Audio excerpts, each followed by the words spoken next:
The unanimous declaration of the United States of America.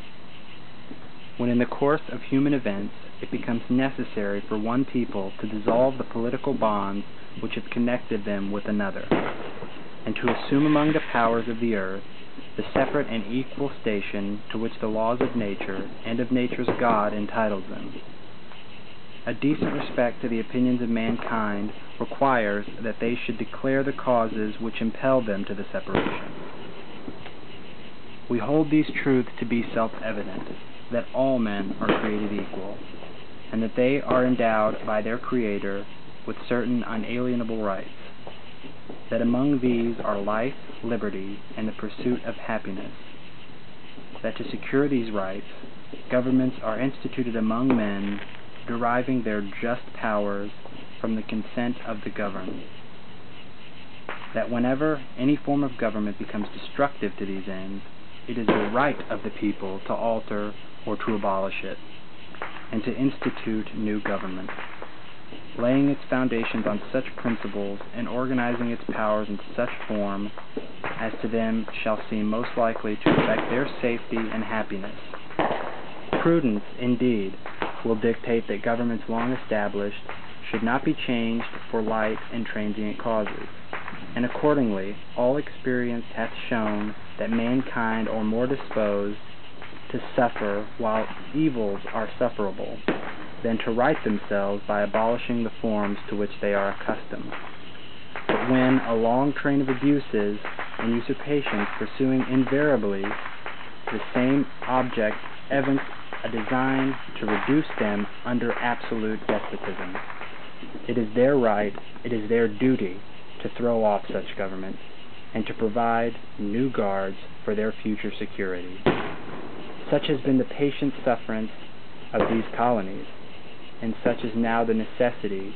which constrains them to alter their former systems of government. The history of the present King of Great Britain is a history of repeated injuries, usurpations, all having in direct object the establishment of an absolute tyranny over these states. To prove this, let facts be submitted to a candid world. He has refused his assent to laws, the most wholesome and necessary for the public good. He has forbidden his governors to pass laws of immediate and pressing importance, unless suspended in their operation till his assent should be obtained, and when so suspended, he has utterly neglected to attend them. He has refused to pass other laws for the accommodation of large districts of people, unless those people would relinquish the right of representation in the legislature, a right inestimable to them and formidable to tyrants only. He has called together legislative bodies at places unusual, uncomfortable, and distant from the despotory of their public records, for the sole purpose of fatiguing them into compliance with his measures. He has dissolved the representative houses repeatedly for opposing with manly firmness his invasions on the rights of the people. He has refused for a long time after such dissolutions to cause others to be elected, whereby the legislative powers, incapable of annihilation, have returned to the people at large for their exercise,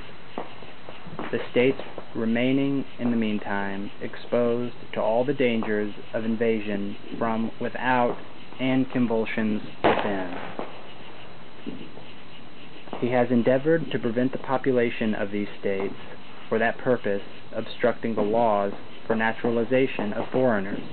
refusing to pass others to encourage their migration hither, and raising the conditions of new appropriations of land. He has obstructed the administration of justice by refusing his assent to laws for establishing judiciary power. He has made judges dependent on his will alone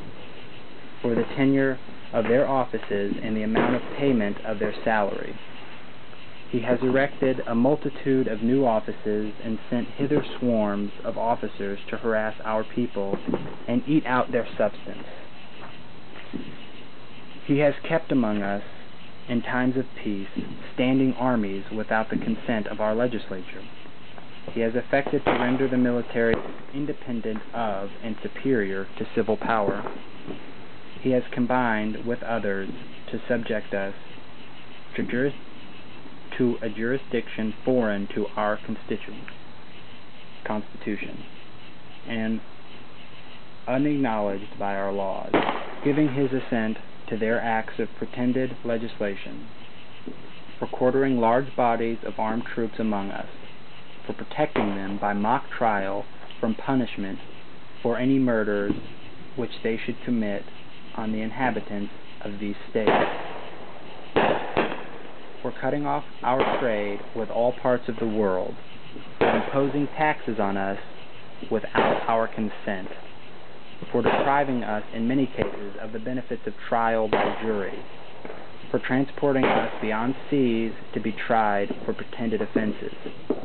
for abolishing the free system of English laws in a neighboring province, establishing therein an arbitrary government,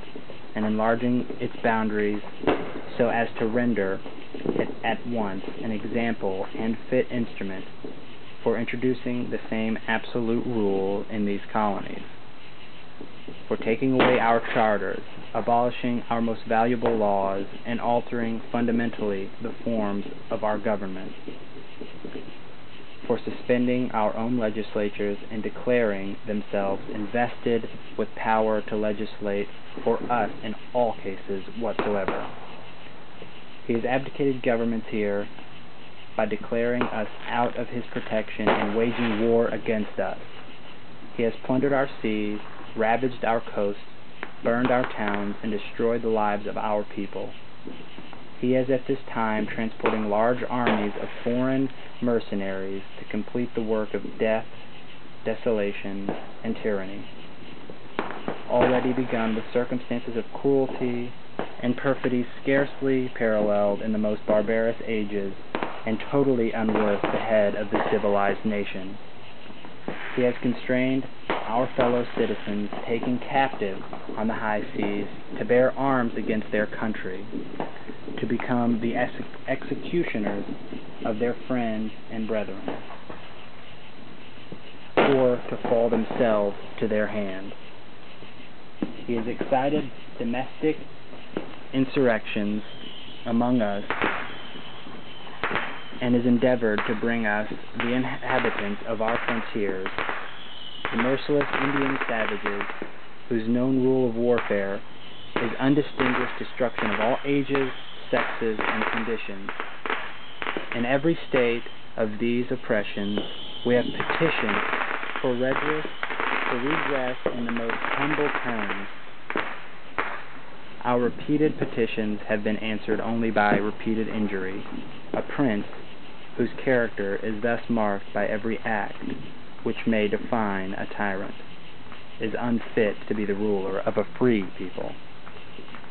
Nor have we been wanting in attention to our British brethren. We have warned them from time to time of attempts by their legislature to extend an unwarrantable jurisdiction over us. We have reminded them of the circumstances of our immigration and settlement. We have appealed to their native justice and magnanimity, and we have conjured them to the ties of our common kindred to disavow these usurpations, which would inevitably interrupt our connections and correspondence. We must, therefore, acquiesce in the necessity which denounces our separation, and hold them, as we hold the rest of mankind, enemies in war, in peace friends. We therefore, the representatives of the United States of America in General Congress, assembled, appealing to the Supreme Judge of the world for the rectitude of our intentions, do in the name and by the authority of the good people of these colonies solemnly publish and declare that these united colonies are and of right ought to be free and independent states. that they are absolved from all allegiance to the British Crown, and that all political connection between them and the state of Great Britain is and ought to be totally dissolved, and that as free and independent states they have full power to levy war, conclude peace, contract alliances, establish commerce, and to do all other acts and things which independent states may of right do. And for the support of this declaration, with a firm reliance on the protection of divine providence, we mutually pledge to other our lives, our fortunes, and our sacred honor. Adopted in Congress, July 4, 1776.